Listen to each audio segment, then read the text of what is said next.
Okay, welcome to the Meaty Mushrooms recipe. So we've got some large flat portobello type mushrooms there. We're going to do the recipe with those. We're also going to do it with some chestnut mushrooms. We love both of those. These ones are probably slightly better for this recipe, but you can do it either. So you will need a non-stick pan or an iron pan. An iron pan is our preference. And then you're going to need something that will fit inside the pan, ideally with a clean and, if possible, non-stick surface. So we're using the insert of a cake tin.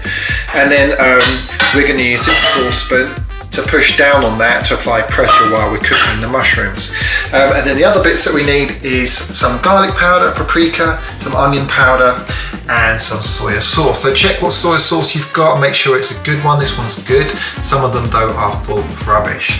So the first thing that I'm going to do is I'm going to prepare the spice mix. Okay, so I've mixed the seasoning, the spices together, just the dry ones at the moment, and now we're going to sprinkle those on the mushrooms, or mix them in with the mushrooms. Okay, so you can see I've sprinkled it on the mushrooms. I've turned the big ones over. Now I have washed these mushrooms, so they're a little bit wet, so that helps the spices to stick. Anything left on the plate you can brush into the pan when you start cooking. And then these ones, chestnut mushrooms.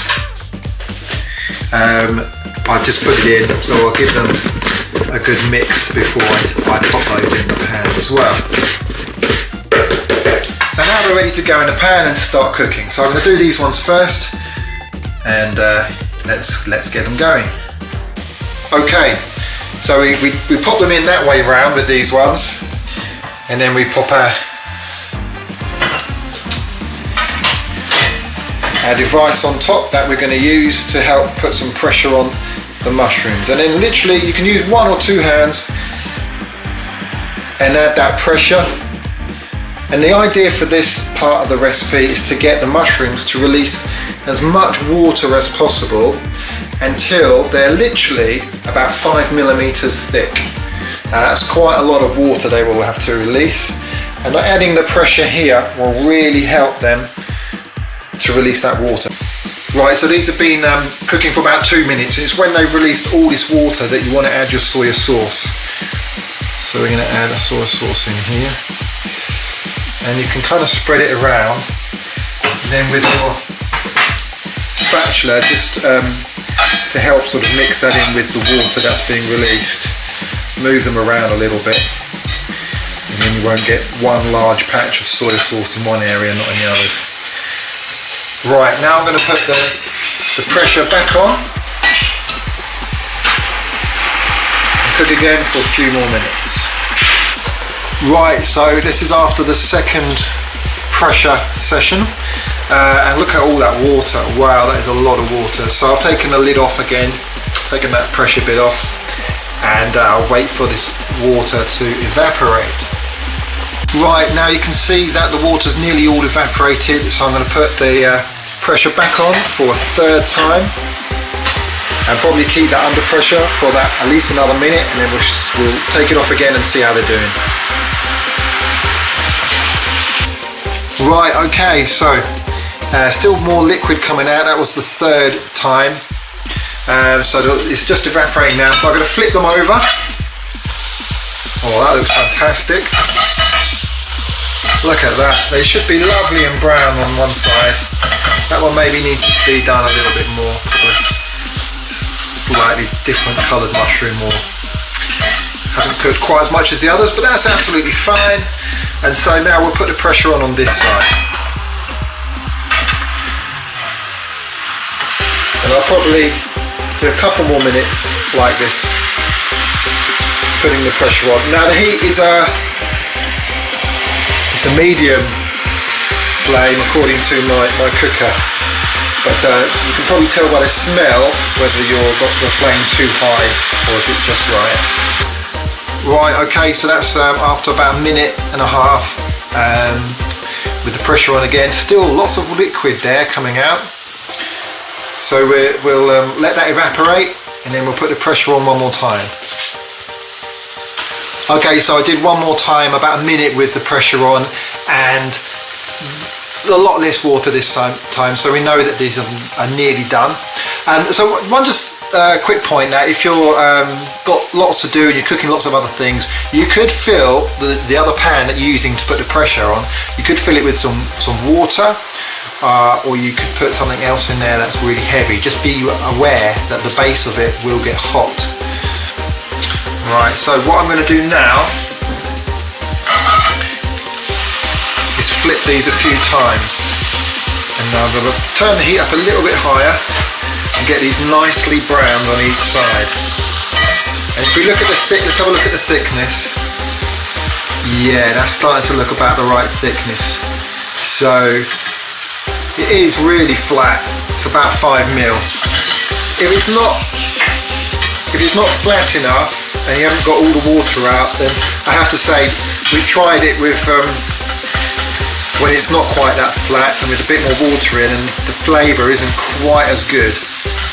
So get the temperature up, flip them a few times, and if there's a little bit of liquid around the pan, move them around the pan, because there'll be spices or seasoning in that liquid that's left behind. That'll be really tasty. So move them around the pan. Right, I'm going to turn the heat back to medium now.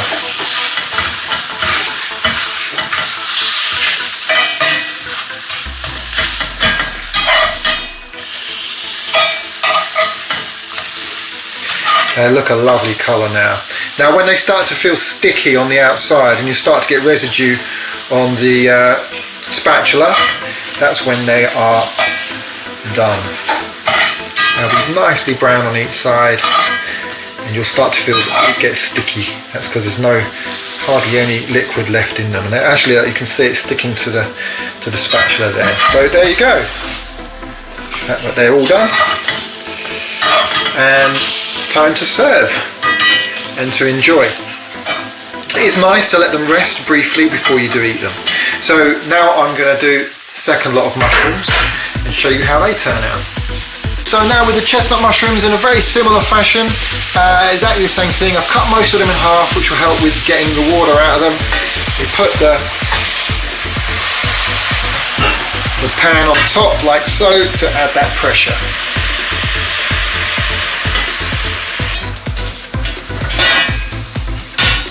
Okay, so I've had them under pressure for 2 minutes. Now I'm going to add the soy sauce.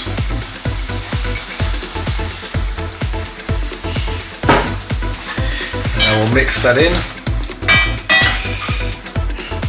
Turn up the heat. And then I'll wait for that water to evaporate a bit more before I put them under pressure one more time. Okay, so the water is nearly evaporated. So just to let you know that I've been cooking for about 8 minutes now, so it gives you an idea on the timing involved. And also, you could use a non-stick pan rather than an iron skillet, but we find the iron skillets are definitely the best. We've not tried this recipe in a standard non-stick pan. The iron's great because obviously pushing down on it, it's more resilient and more firm. And the other thing as well, you could use different types of mushrooms. You could use oyster mushrooms, you could use shiitake mushrooms. Some mushrooms represent like a meatier texture naturally. Right, so I'm ready to put the pressure back on these mushrooms. So I'm going to do this for a couple more minutes and see how they look. Right, a little tip that I do is I use a tea towel when you need to put a little bit more pressure on and the saucepan's getting hot, and it enables me to push down with my hand a bit harder. If you've got lots of other stuff going on, for example if you're steaming vegetables and cooking rice and other things, you could fill this saucepan up with water to add that weight.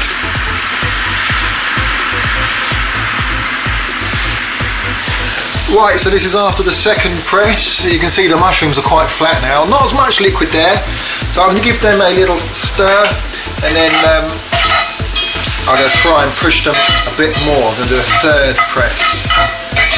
But they're starting to look like they're into finishing anyway. That's good at this point to move them more into the middle together so you can get a bit more of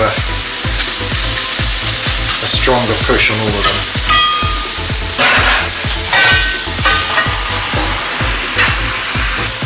Right, so that third press I did it for just 1 minute. I managed to get a bit more liquid out. And basically the idea is that you press them for as long as you can. Get as much of the liquid out as possible until they become sticky, and they are starting to become sticky. I'm going to give it just a quick 30-second push one more time, see if I can get a tiny bit more out. The aim is, you know, the less water that's in there, the more meaty they will be. Right, so that was a real quick 30 seconds. And so all I'm going to do now is stir them around the pan, let them let off that last little bit of moisture, and then they're ready to serve. If you enjoyed this video, please give me a thumbs up and do hit the subscribe button for notification of future videos.